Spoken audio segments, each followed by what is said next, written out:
லேசானவர்தான் உயரே செல்ல முடியும், சுமை கீழே கொண்டு வந்துவிடும். டீச்சரின் வேலை உயர்ந்த இலக்கிற்கு அழைத்து செல்வது. அப்படியானால் சுயம் நீங்கள் என்ன செய்வீர்கள்? லேசானவராக ஃபரிஷ்தாவாக ஆவீர்கள் இல்லையா? ஒருவேளை ஃபரிஷ்தாவாக இல்லை என்றால் நீங்களும் கீழே இருப்பீர்கள், மற்றவர்களையும் கீழே கொண்டு வருவீர்கள். தன்னை ஃபரிஷ்தா என்று அனுபவம் செய்கிறீர்களா?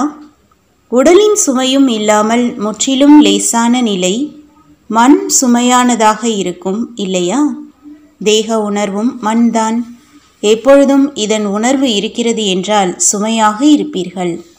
இதிலிருந்து விலகிய லேசான நிலை என்றால் ஃபரிஷ்தாவாக ஆவீர்கள். அப்படி தேக உணர்விலிருந்தும் லேசான நிலை. தேக உணர்விலிருந்து விலகிவிட்டீர்கள் என்றால் மற்ற அனைத்து விஷயங்களிலிருந்தும் இயல்பாகவே விலகிவிடுவீர்கள். ஃபரிஷ்தா என்றால் தந்தையுடன் அனைத்து ரிஷ்தாக்களும், அதாவது உறவுகளும் இருக்க வேண்டும். தன்னுடைய உடல் கூடவும் ரிஷ்தா இருக்கக்கூடாது. தந்தையால் கொடுக்கப்பட்ட உடலையும் தந்தைக்கு கொடுத்தாகிவிட்டது. தன்னுடைய பொருளை மற்றவர்களுக்கு கொடுத்து விட்டோம் என்றால் நம்முடைய உறவு முடிவடைந்தது. அனைத்து கணக்கு வழக்கும் தந்தையோடு மட்டும்தான், வேறு யாருடனும் வேண்டாம். உன்னோடு தான் அமர்வேன், உன்னோடு தான் பேசுவேன். அப்படியானால் கொடுக்கல் வாங்கல் அனைத்து கணக்கும் தந்தையோடு ஆனது இல்லையா? எப்பொழுது ஒரு தந்தையோடு அனைத்து கணக்குகளும் ஆகிவிட்டது என்றால் மற்ற அனைத்து கணக்குகளும் முடிவடைந்து விட்டன அல்லவா? யாருடைய அனைத்து கணக்குகளும் தந்தையோடு இருக்கிறதோ, அதாவது அனைத்து உறவுகளும் தந்தையோடு இருக்கிறதோ, அவரே டீச்சர் ஆவார். தந்தையின் குழந்தையாக ஆகிவிட்டீர்கள் என்றால் பழைய கணக்கு அனைத்தும் முடிவடைந்து விட்டது. இதைத்தான் முழு பிச்சைக்காரன், அதாவது ஒன்றும் இல்லாதவர் என்று கூறுவது. பிச்சைக்காரனுக்கு எந்த பேங்கிலும் பணம் இருப்பதில்லை, கணக்கு இருப்பதில்லை, ஒரு தொடர்பும் இருப்பதில்லை, நபர்களுடனும் எந்த சாதனங்களுடனும் இல்லை. அனைத்து கணக்குகளும் முடிவடைந்தது. பழைய கர்மங்களின் கணக்கிலும் எந்த ஒரு பேங்க் இருப்பும் இருக்கக்கூடாது. அந்த மாதிரி சோதனை செய்ய வேண்டும். அந்த மாதிரி பல சம்பவங்கள் நடக்கின்றன. இறந்த பிறகு தெரியாமல் ஏதாவது பழைய கணக்கு தங்கிவிடுகிறது என்றால் குடும்பத்தில் அவருடைய சந்ததிகளுக்கு தொந்தரவு கொடுக்கிறது. எனவே அனைத்து கணக்குகளும் முடிந்துவிட்டனவா என்று சோதனை செய்கிறீர்களா? சுபாவம், சம்ஸ்காரம், தொடர்பு, அனைத்து விஷயங்களும் அனைத்து உறவுகளும் முடிவடைந்தன என்றால் பின்பு காலியாகி விடுவீர்கள் இல்லையா? எப்பொழுது இந்த அளவு லேசானவர்கள் ஆவீர்களோ அப்பொழுதுதான் வழிகாட்டியாகி மற்றவர்களை உயரே தூக்கிவிட முடியும். அப்படி டீச்சர்கள் என்ன செய்ய வேண்டும் என்று புரிந்து கொண்டீர்களா? டீச்சராவது சுலப அல்லது கடினமா?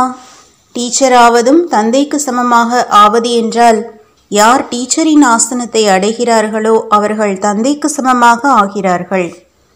டீச்சர் ஆகிறார்கள் என்றால் பொறுப்பு என்ற எண்ணத்தை எடுத்துக்கொள்கிறார்கள். எனவே தந்தையும் அந்த அளவு அவர்களுக்கு உதவி செய்கிறார். யார் எவ்வளவு பொறுப்பை எடுப்பாரோ அந்த அளவே தந்தை சகயோகம் கொடுப்பதற்கு பொறுப்பாகிறார். எப்பொழுது தந்தையே பொறுப்பை எடுத்துக்கொள்கிறார் என்றால் கடினமானதா அல்லது சகஜமா? எப்பொழுது தந்தைக்கு பொறுப்பை கொடுத்தாகிவிட்டது என்றால் அவர் எடுக்கக்கூடாது. எதன் பொறுப்பாளர் ஆகிறார்களோ அதன் பொறுப்பு தன்னுடையது என்று நினைக்கிறார்கள் என்றால் கடினமாகிவிடுகிறது. பொறுப்புடையவர் தந்தைதானே அன்றி நீங்கள் அல்ல. தானே தன்மேல் சுமையை வைத்துவிடவில்லையே. அநேகருக்கு சுமையை தூக்குவதற்கான பழக்கம் இருக்கிறது. எவ்வளவுதான் கூறினாலும் தூக்கிவிடுவார்கள். இது நடந்துவிடக்கூடாது, அந்த மாதிரி ஆகிவிடக்கூடாது, இது வீணானதின் சுமையாகும், தந்தை மேல் போட்டுவிடுங்கள். தந்தையின் குழந்தையாகி தந்தை மேல் பொறுப்பை கொடுத்து விடுவதினால் வெற்றியும் அதிகம், முன்னேற்றமும் அதிகம், மேலும் சுலபமாக நடந்துவிடும். டீச்சர்களோ பாப்தாதாவிற்கு பிரியமானவர்கள். ஏன் இருந்தும் தைரியத்தையோ வைத்தார்கள் இல்லையா? பாப்தாதா தைரியத்தை பார்த்து மகிழ்ச்சி அடைகிறார். ஆனால் தைரியம் இல்லாதவர்களை பார்த்து ஆச்சரியமும் அடைகிறார். டீச்சர்களுக்கு ஏன் மற்றும் என்ன என்ற கேள்விகளில் செல்லக்கூடாது. இல்லையென்றால் உங்களுடைய கியூவும் அந்த மாதிரி ஆகிவிடும். டீச்சர் என்றால் முற்றுப்புள்ளியின் நிலையில் நிலைத்திருப்பது. கேள்விக்குறி உடையவர் பிரஜையில் வந்து விடுவார்கள். முற்றுப்புள்ளி என்றால் ராஜா. கேள்வி உள்ளவர்களுக்கு ஒரு பொழுதும் அதீந்திரிய சுகம் இருக்க முடியாது. எனவே டீச்சர்களின் விசேஷ தாரணை முற்றுப்புள்ளியின் நிலை. டீச்சர்கள் என்றால் நிகழ்ச்சிகளின் படி மட்டும் நடப்பவர்களாக அன்றி கண்டுபிடிக்கும் புத்தி உள்ளவர்கள், புதியதை கண்டுபிடிப்பவர்கள். அப்படி சுலபமாகவும் மற்றும் அதிகத்திலும் அதிகமானவர்களுக்கு செய்தி சென்றடையும் அளவிற்கு புதியதை ஏதாவது கண்டுபிடித்திருக்கிறீர்களா? டீச்சர்கள் ஒவ்வொருவரும் இந்த கண்டுபிடிப்பு செய்ய வேண்டும். நல்லது. வரதானம். தன்னுடைய காரியம் மற்றும் நிலை மூலமாக பிரம்மா பாபாவை தெளிவாக காண்பிக்கக்கூடிய மாஸ்டர் பிரம்மா ஆகுங்கள். எப்படி முதலில் நீங்கள் என்ற சம்ஸ்காரம் பிரம்மா பாபாவிற்கு இயற்கையாகவே இருந்தது. எந்த இடத்திலும் முதலில் குழந்தைகள், ஒவ்வொரு விஷயத்திலும் குழந்தைகளை தன்னை விட முன்னுக்கு வைத்தார். ஆனால் வெறும் வாயளவில் சொல்வது என்றில்லாமல் நற்சிந்தனையின் பாவனையோடு வைத்தார். யாராவது செய்தாலும் தந்தையின் சேவைதான், நான் செய்தாலும் தந்தையின் சேவைதான், நான் முன்னேறி செல்ல வேண்டும் என்று அப்படி இருந்ததில்லை. மற்றவர்களை முன்னேற வைத்து தான் முன்னேற வேண்டும். எப்பொழுது இந்த பாவனை ஒவ்வொருவரிலும் வருமோ அப்பொழுது மாஸ்டர் பிரம்மா என்று கூறுவோம். பிறகு நாங்கள் பிரம்மா பாபாவை பார்க்கவில்லை என்று யாரும் கூற மாட்டார்கள்.